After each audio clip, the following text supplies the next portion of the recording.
From intimidating stare-downs before face-offs to delivering bone-crushing hits, some players have kept opponents awake at night with their scary play. These are the 10 scariest players in NHL history. No other player struck fear into opponents like Bob Probert, and he did it before the gloves even dropped. His pre-fight stance was a warning sign from a man who treated every game like a battlefield. As Probert would slowly remove his gloves and stare down his challenger, opposing teams would go silent because they knew what was coming. A flurry of devastating punches from number 24. Hockey scientists said the only reason Probert didn't break his opponent's faces on every punch is because his massive knuckles absorbed 40% of the impact. Probert was so powerful that he didn't even need to be ready to destroy someone. Having fought him multiple times, Ty Domi once said he had finally had enough of Probert's reign of terror. While Probert was busy with another player, Domi tried to get payback with a sneak attack from behind. Yet, despite being grabbed from behind, Probert spun around and dropped Domi to the ice with 3 straight punches. When I jumped him from behind, I thought I had the advantage. Consider it a lesson to never test the greatest fighter in hockey history. He wasn't even looking and still knocked me silly. I tried to play it cool, but my legs were gone. Along with winning almost every fight, Probert set records too. To this day, his 398 career fights remains the most by any modern NHL player, and his 3,300 penalty minutes ranks 5th all time. Having a destroy-everything mentality is definitely something that the terrorizing Scott Stevens could relate to, but there was nothing even remotely safe about his play. Stevens developed a reputation for being absolutely ruthless with his open ice hits, and sometimes even ending careers. Because of this, he became known as the Captain of Chaos, and for good reason. Hardest clean hitter ever. And Scott Stevens affirmed mentioned by many as hockey's most feared hitter. Yep, the most feared. During a 2000 playoff game against the Flyers, he demolished star center Eric Lindros with a shoulder to the jaw, leaving Lindros motionless on the ice with his 4th concussion. Not only were people stunned that Stevens destroyed a superstar, they couldn't believe it happened during a crucial playoff game. And to make matters worse, Stevens never apologized. "I just play the game hard. If you skate with your head down, I'll catch you." His devastating hits led directly to the NHL, creating new rules against hits to the head. With the hockey world watching a 1974 game between the Flyers and Rangers, Dave the Hammer Schultz on a single shift changed hockey forever. As Rangers defenseman Dale Rolfe unwisely dropped his gloves, Schultz pounced on him like a predator, landing punch after punch while Rolfe's teammates stood frozen in fear, refusing to help. Schultz and a handful of teammates immediately signaled a new era as Rolfe was left bloody and broken, having become the poster child for why you feared the Broad Street bullies. Rolfe never fully recovered his confidence because of that beating, and Schultz's overall dominance as an enforcer. Teams at all levels began placing an emphasis on having their own enforcers to protect star players. Although the fight ultimately defined his career, Schultz's accolades should be just as memorable as legendary coach Fred Sherrow put it. He changed the way hockey is played, the way fighting is approached, and the way teams are built. As the centerpiece of Philadelphia's intimidation tactics, Schultz helped the Flyers win back-to-back Stanley Cups in 1974 and 1975. He also set the NHL single-season penalty record with a mind-boggling 472 minutes, a record that still stands today. Arguably the most feared fighter in hockey history, no player has broken his penalty minute record in the 50 years since he set it. While Schultz had no intentions of hiding his aggression, the same cannot be said for when Hall of Fame pest Dale Hunter was out there. According to fellow Hall of Famer Wayne Gretzky, he was a snake, and every time he hit you, he tried to put you in the hospital, not just rattle you. This calculating playing style and mindset came from Hunter's unique mental approach. When I went out on the ice, I would find the weakness in players I hated and target it all game long, he said. If someone had a bad shoulder, I'd slam into it. If they had a bad temper, I'd poke them until they snapped. I'd find something to get an edge. It always worked for me. But opposing players were definitely never underestimating Hunter. In reality, they were constantly on guard around him. Told me he was going to end my career the first time I ever played against him. As former Canadian star Mats Naslund once put it, "If I had a choice, I'd sooner go into the corner with an angry bear than with Hunter. I prayed that I could finish every game when Hunter was on the ice." Hunter's most infamous moment came when he blindsided Pierre Turgeon during a goal celebration, separating Turgeon's shoulder and earning a then record 21 21-game suspension. In addition to injuring countless opponents, Hunter finished his career with an unbelievable combination of 1,020 points and 3,565 penalty minutes. The only player in NHL history to record both 1,000 points and 3,000 penalty minutes.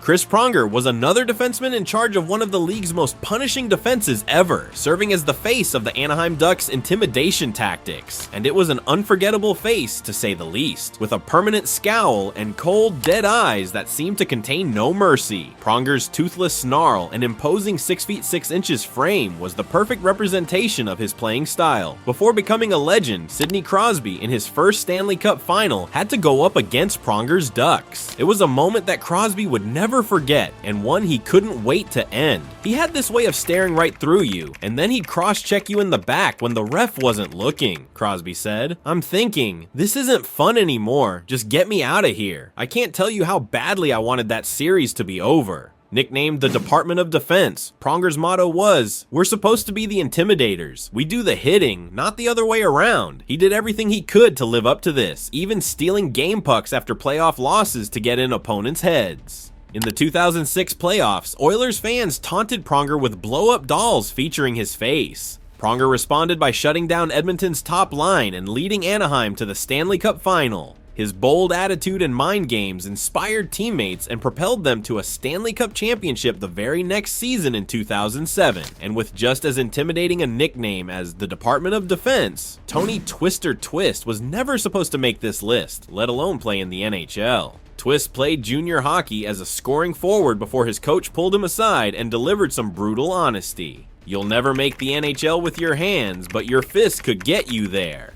After this conversation, Twist completely changed his game and spent countless hours learning to fight. Despite having just 10 points in his final junior season, the St. Louis Blues gave him a contract based solely on his fighting ability. Twist eventually became the NHL's most feared enforcer, and opposing teams quickly fell in fear of his devastating right hand. It didn't take long for the rest of the league to become familiar with his unique fighting style, as Twist developed a technique no one had seen before. He became known for grabbing opponents with his left hand and unleashing a series of short, powerful right hands aimed directly at the temple. People started calling this the Twister Special. In 1993, he knocked out Toronto's Ken Baumgartner with this move, leaving him unconscious on the ice. For Twist, there was no secret to his approach, explaining, "My job is to change momentum. If we're losing or playing flat, I look for their tough guy and light him up. There's nothing better than hearing 18,000 people lose their minds after I drop someone." In addition to striking fear with his fists, Twist also gained fame off the ice. His intimidating persona was so legendary that comic book creator Todd McFarlane named a villainous character after him, leading to a lawsuit Twist eventually won. Despite playing just 445 NHL games, Twist's fighting record stands at an incredible 75 wins in 111 documented fights, a 67.6% win rate that remains the highest for any NHL enforcer with over 100 career fights. Most impressive of all, Twist once went an entire season, 1995 to 96, without losing a single fight. Throughout his career, Dave "Tiger" Williams made sure that the opposing team always saw him in the warm-ups. "I'd skate by their bench before the game and make eye contact with every single guy," Williams said, knowing that they'd been told all about me all week and how they'd have to watch out for me and how they'd have to plan to stop me. I challenged them by saying, "This is Tiger, man. Take a good look. Here I am right now, 5'11", 190 pounds, crazy as they come. The attitude is, you're gonna hit me, and I'm gonna hit you worse. Then I'm gonna ride my stick like a horse to celebrate." What could be mistaken for an arrogant mindset by Williams was a well-earned confidence built on pure chaos. He knew that he was nearly impossible to predict as he led the league in penalty minutes 4 different seasons. Unfortunately for Williams' opponents, this incredible feat wasn't just the result of his fighting ability. Saying that he viewed hockey as controlled violence with a purpose, Williams would often target star players with slashes, cross-checks, and sucker punches when referees weren't looking. His famous approach was, make sure when anyone faces you, they remember how much it hurts next time. And his opponents sure did remember it, as Williams set the all-time record for most career penalty minutes with an almost unbelievable 3,966, over 400 minutes more than his closest competitor. It's been more than 35 years since he retired, and his record of career penalty minutes per game still stands at 3.4. Not only has it stood the test of time, but no other player has even cracked 3.0 minutes per game over a full career. Before Tiger, Pest players were small and quick. Williams showed that you could combine legitimate skill. He scored 241 career goals with absolute lunacy, creating the template for players like Dino Ciccarelli, Claude Lemieux, and modern-day Pests who can hurt you on the scoreboard and with their sticks. Mark, since Williams was always a wild man on the ice, Ty Domi's journey to making this list is a true underdog story. Undersized at only 5 feet 8 inches tall, Domi was told repeatedly he was too small for the NHL. But instead of giving up on his dream, he used those doubts as inspiration and fuel to become one of the strongest and most feared fighters the game has ever seen.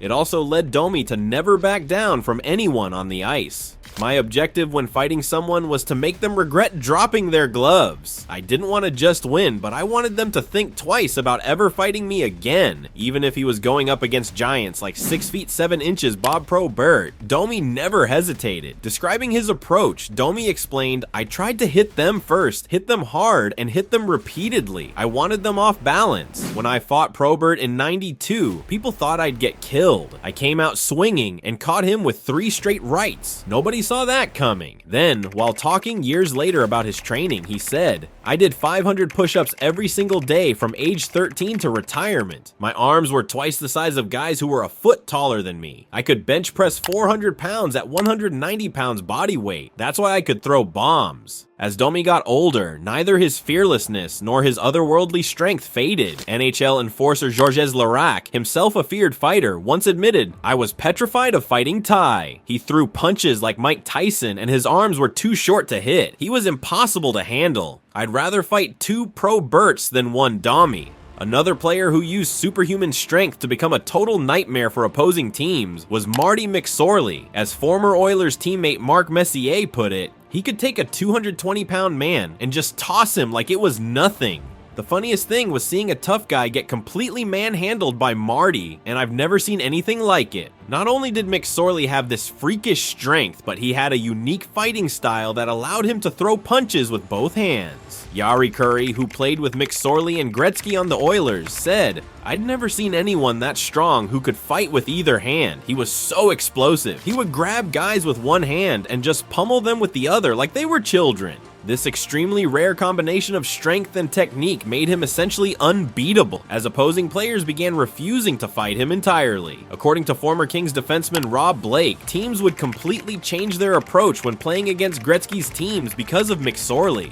I saw tough guys who would normally jump at the chance to fight suddenly develop equipment issues when Marty came near. Coaches would pull their enforcers from the lineup claiming injuries. Nobody wanted any part of him. The NHL had never seen a bodyguard quite like McSorley, who combined his enforcer role with legitimate hockey skills. He accumulated over 3,300 career penalty minutes, 5th all-time, while also scoring 108 goals and helping his teams win the Stanley Cup twice. But standing at a towering 6 feet 9 inches and weighing 250 pounds, Zdeno Chara shouldn't have been able to do what he did. Being that tall and massive, it was no surprise that he could and would often physically dominate opponents with his reach and power. But the crazy thing about him was that he was just as mobile as he was imposing. Players his size aren't supposed to have his skating ability and endurance. Chara skated angry out there, and with his massive 65-inch hockey stick, he never let opponents get comfortable. The team's equipment managers joked that they made 4 sizes of sticks: small, medium, large, and Chara.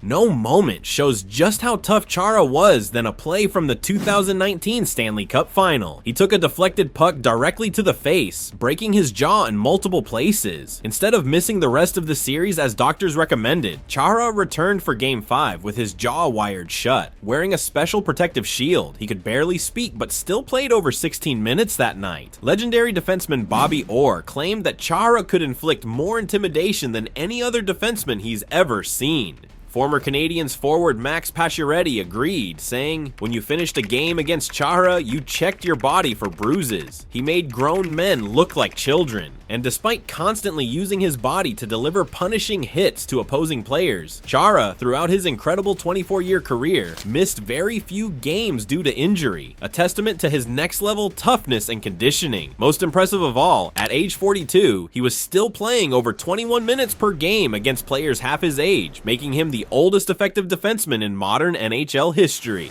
If you enjoyed this bone-crushing journey through hockey's darkest enforcers, smash that like button and subscribe for more untold stories from the ice. Comment below which scary player you'd least want to face in the corner. New Hockey Legends content drops every week.